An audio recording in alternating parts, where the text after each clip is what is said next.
Hi, Gemini. Welcome to your February 2016 General Tarotscope. It's Rena here. So, what is the concentration of energy in February for you guys? I would say it's in the 9th and 10th houses. The 9th being the house of higher education, philosophy, your opposite sign Sagittarius's house, and the 10th house being career. So when you combine these houses being adjacent and see what the connection is, I would say that it's kind of like, what do you want your life to be about? It's the big life questions that we ask ourselves if we are conscious enough to do so, instead of just allowing life to happen to us and live on the survival level. This is more about living at a higher level, living at a level of manifestation, of, driving that chariot yourself instead of allowing yourself to be driven. The magician who is consciously co-creating his or her reality.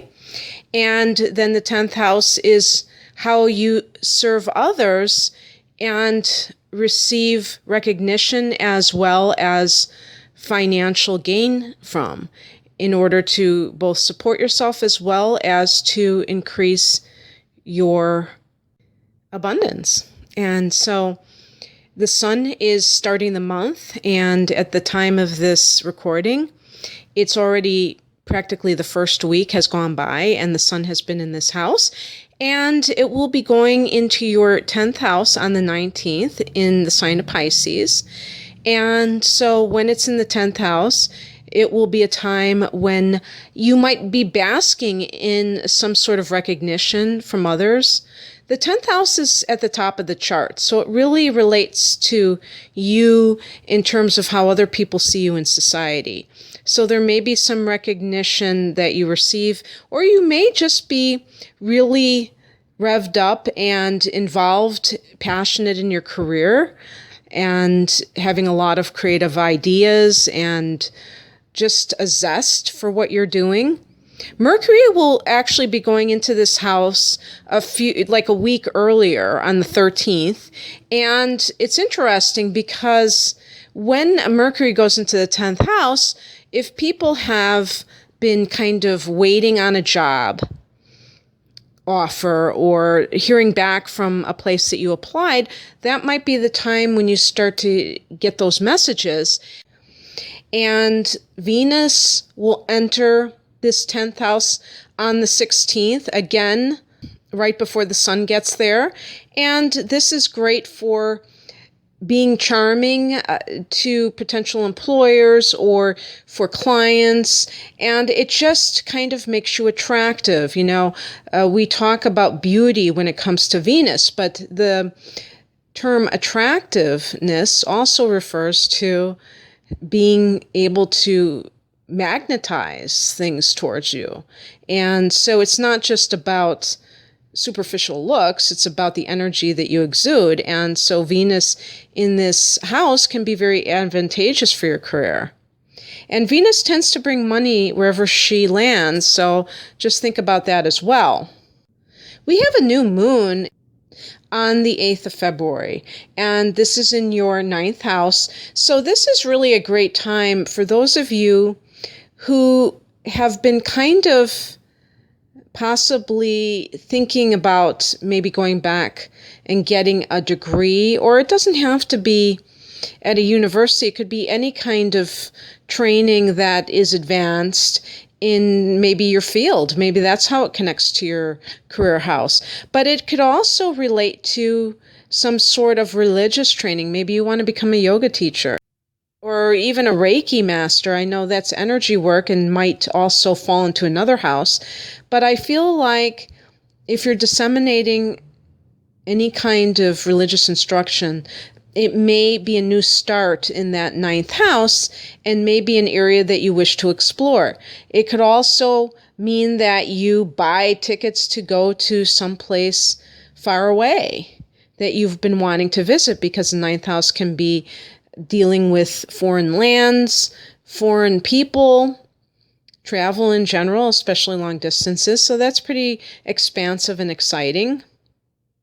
Mars will be in the 6th house all month. And so this can bring up issues related to health. You may feel driven to act upon some situation and get to the bottom of it, or it can indicate someone who wants to get physically active in order to improve your health. The other thing that Mars in the 6th can do is indicate tensions in the workplace and possible conflicts. So just keep an eye out for that if that seems at all possible. Make sure that you are not the instigator or that you do not add gasoline to the fire, because it takes two to tango. You don't have to get into it if somebody else wants to fight. Let them fight with themselves. Jupiter will be in your 4th house until September, and so this is really awesome for expansion on the home front, whether it's getting a larger home, getting land, which can make you feel free and like you have room to, sprawl out a little bit. Maybe you will be blessed with some kind of situation involving property. It could also mean that you add an addition to your family. It expands your actual family. If you're not giving birth, maybe you're bringing people into the fold. Saturn is in the 7th house until 2017. So this is a testing time for relationships. Doesn't have to be negative. It can mean that your relationship gets serious and you want to make a commitment. Gemini, that's not the easiest thing for you to do, so that's very noteworthy. It could also mean that if you're in a long-term relationship, that there is some issue that comes up, that it will tell whether or not the relationship stands the test of time. And that's all good also, because anything that is dead wood, dead weight, will be cut off during this transit. And, good riddance to bad rubbish. Sometimes some relationships need to end, and it might be painful. It might be a relief. It depends on the person.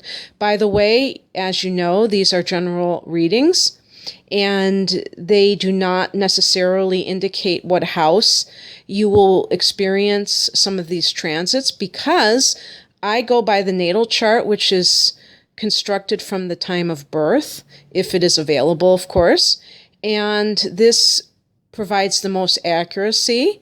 So if you are interested in a private reading, just click on the link below, because I have a bunch of different types of readings. And so in terms of the full moon, we have one in the 4th house for you at 3 degrees of Virgo. So Gemini, this can mean some kind of culmination related to your home life. This is a great time with Jupiter in that house to manifest something good in relationship to home and family. So we'll see what happens for you. I hope that for those of you that want land or want a home, that your wish will be granted during the Jupiter transit. But I also wanted to say that the North Node is traveling in the 4th house for you, because it is in the sign of Virgo as well. And so this can add a bit of serendipity, kind of karmic luck, if that's an appropriate definition of serendipity, to this situation of home and family. And it looks like a very promising month for you. And now I'm going to pick some cards. Boy, Gemini, sometimes when I pull these cards, I get some weird results. So I'm going to leave this to you to decide whether it makes any sense. And obviously, not all of the cards will resonate with you, and my interpretation may not cover all the bases, so I'm not even going to pretend that that's going to be the case.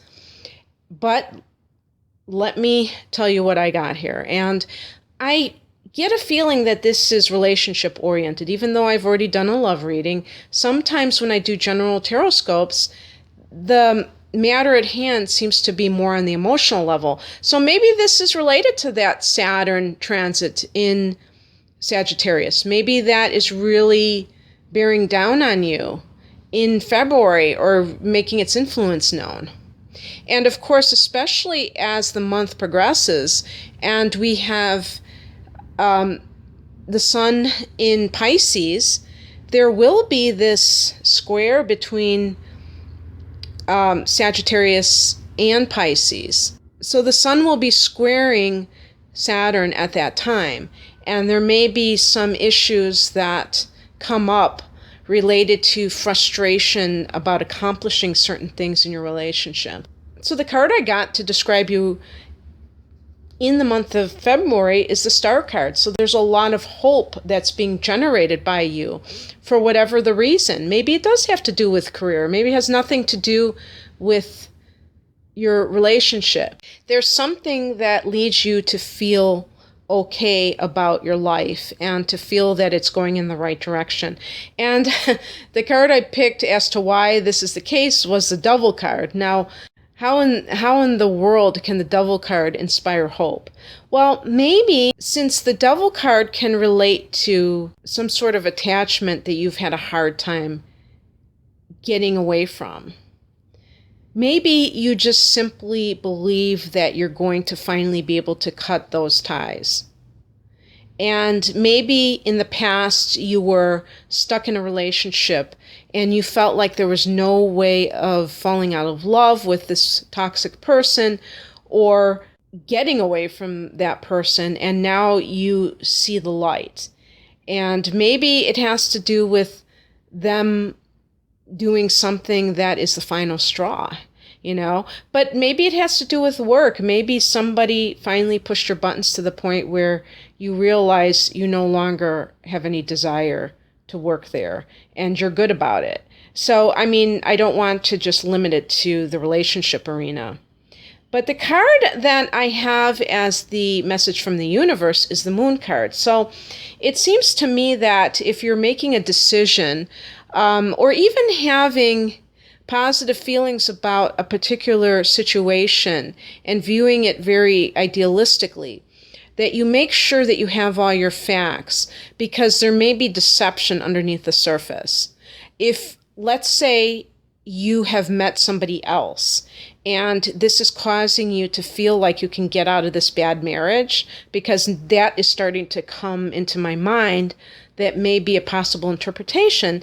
Be careful, because that other person may not be who he or she claims to be. So you may not be jumping into a good situation. And even though you long for a relationship that is healthy and is positive, you have to make sure that you have all the facts before you.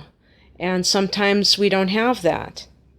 Now, the Moon card can also indicate creativity. So it could also mean that you have this to fall back on. If you're having trouble in one area of your life, utilize your ability as an artist to kind of not distract you from what's going on in your career or your love life, but to heal from the stress and the negativity by expressing yourself in this creative way.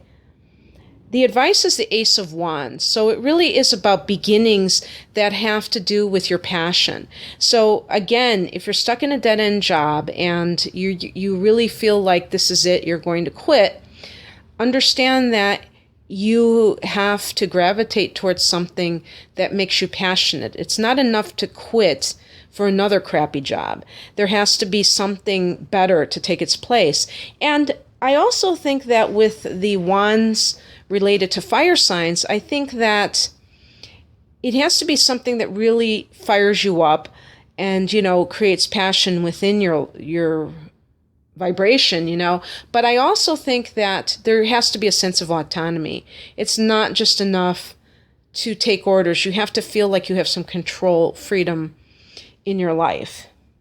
The card that crosses you is the King of Cups. And I had to smile because for some of you, and of course this could be a man in a same-sex relationship, but I immediately thought of you female Geminis, if any of you are involved with water sign men.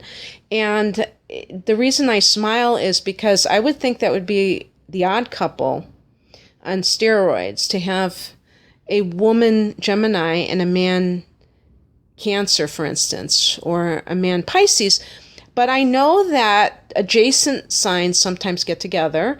And I also know that because Pisces forms a square with you, that sometimes you find yourselves, even if it's negatively, but attracted to Pisces people. So if this is the case, this is a very sensitive person, but it may not be the right person for you. It may be somebody that you're crying on his shoulder. Maybe it's a coworker, and it could be a coworker you crying on his shoulder about the job or about your crappy marriage. But you have to be careful because this may not work out. And you know, the moon card is associated, I believe, with Cancer, not 100% on that. I actually think it was connected more with Pisces because of the, kind of a Neptune influence, but I think it might be, I know that the moon rules Cancer, so it might be a Cancer man maybe, and this is coming up as the higher message. Be careful if you are involved with one of these people, because even if he is very caring, it might complicate whatever's going on. For instance, if he's your boss, because kings can indicate your superiors, the people that are running the show, and that could cause problems on the job for you. Or if it's somebody that is a possible person you might want to step out on your spouse with, that can be problematic as well, obviously. So that's probably why the card is crossing you. And the outcome is the Ace of Swords. And I like to see the Ace of Swords after the Moon card, because that means that you will gain clarity in your life. And so whatever has been kind of plaguing you, especially if it's felt a little bit murky, we do have Neptune in Pisces for a long time. And, Pisces being a fellow mutable sign, squaring your sun or ascendant, this can create a bit of fog in your life in terms of having clarity about certain things. And so as a Sagittarian, I feel your pain if this is the case. But the beautiful part about this is that it causes us to really question our values and our direction in life. So we don't have to just get lost in the fog. We can fight it by really questioning what we want. And that is always a good thing to do so that we are moving in the right direction. So Gemini, I hope you enjoyed this reading, and I wish you all the best in February. Take care. Bye.